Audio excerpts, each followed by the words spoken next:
Janshakti news, जनतेसाठी जनतेसोबत. Dynamo education and social foundation शोधत आहे इयत्ता 1 ते 7वी पर्यंतच्या विद्यार्थ्यांना स्पोकन इंग्लिश शिकवण्यासाठी उत्साही महिला शिक्षिका. जर तुम्हाला मुलांशी इंग्रजीमध्ये आत्मविश्वासाने संवाद साधता येत असेल आणि शिकवण्याची आवड असेल तर ही संधी तुमच्यासाठीच. समाधानकारक मानधन देण्यात येईल. त्वरित संपर्क साधा 7020046690. हे आहे दक्षिण सोलापूर तालुक्यातील वळसंग. इतिहासाची समृद्ध परंपरा आणि उज्ज्वल भविष्याची नवी दिशा. प्रगतशील आणि वेगाने विकसित होणारं गाव वळसंग. कुरनूर धरणाच्या सान्निध्यात निसर्गरम्य वातावरणात वसलेलं वळसंग सोलापूर पासून फक्त 12 ते 15 मिनिटं, अक्कलकोट पासून 12 ते 15 मिनिटं आणि रेनगर पासून केवळ 7 ते 8 मिनिटं अंतरावरती सोलापूर अक्कलकोट महामार्गावरील उड्डाण पूल आणि वेगवान महामार्गाच्या थेट संपर्कात असलेलं वळसंग. महामार्गावरून थेट वळसंगला सोलापूर अक्कलकोट गुलबर्गा महामार्ग, मोहोळ मंद्रुप वळसंग रिंग रूट, मुंबई पुणे हैदराबाद महामार्ग आणि सुरत चेन्नई ग्रीनफील्ड एक्सप्रेस अशा एकापेक्षा एक जास्त महामार्गाने वेढलेलं गाव म्हणजे आपलं वळसंग. हे आता महाराष्ट्राच्या नकाशावरती नव्या विकासाचं केंद्र बनले. देशभरातील लाखो विद्यार्थ्यांसाठी नीट परीक्षा म्हणजे केवळ एक स्पर्धा परीक्षा नाही, तर डॉक्टर होण्याच्या स्वप्नाकडे नेणारा आयुष्याचा अत्यंत महत्त्वाचा टप्पा आहे. अनेक विद्यार्थी दिवस रात्र अभ्यास करतात.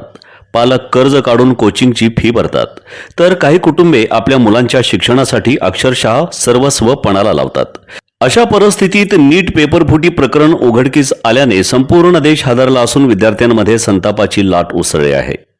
या प्रकरणात कथित मास्टरमाइंड म्हणून समोर आलेल्या PV कुलकर्णी आणि इतर आरोपींविरोधात तपास यंत्रणा चौकशी करत आहे. परीक्षेपूर्वीच प्रश्नपत्रिका काही जणांच्या हाती पोहोचल्याचा संशय व्यक्त करण्यात आला असून काही राज्यांमध्ये संशयास्पद आर्थिक व्यवहार, कोचिंग नेटवर्क, मध्यस्थ आणि पेपरफुटीशी संबंधित साखळी सक्रिय असल्याचे धागेदोरे तपासातून समोर येत आहेत.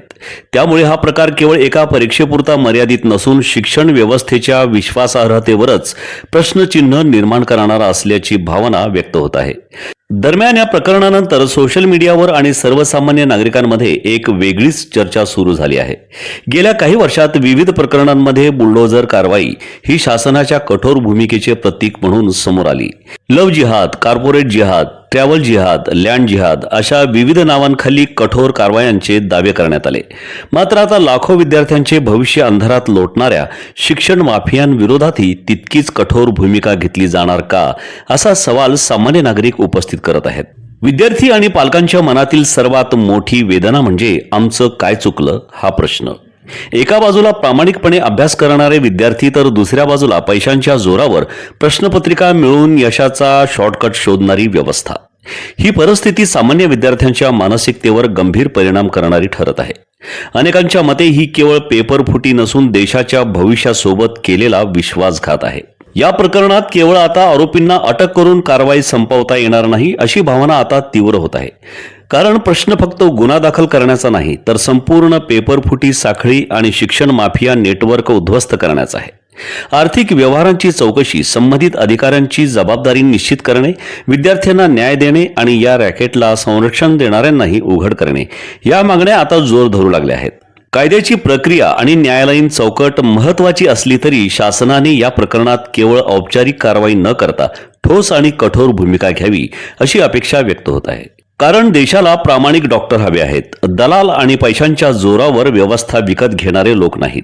नीट पेपरफुटी प्रकरणाने एक गोष्ट स्पष्ट केली आहे, जर शिक्षण व्यवस्थेवरचा विश्वास डळमळीत झाला तर त्याचे परिणाम केवळ विद्यार्थ्यांपुरते मर्यादित राहणार नाहीत, तर संपूर्ण समाजाला त्याची किंमत मोजावी लागणार.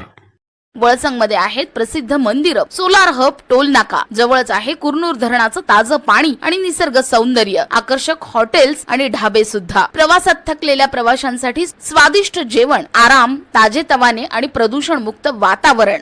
वळसंग हे केवळ गाव नाही, एक उत्कृष्ट थांबा आहे, एक संधी आहे, एक भविष्य आहे.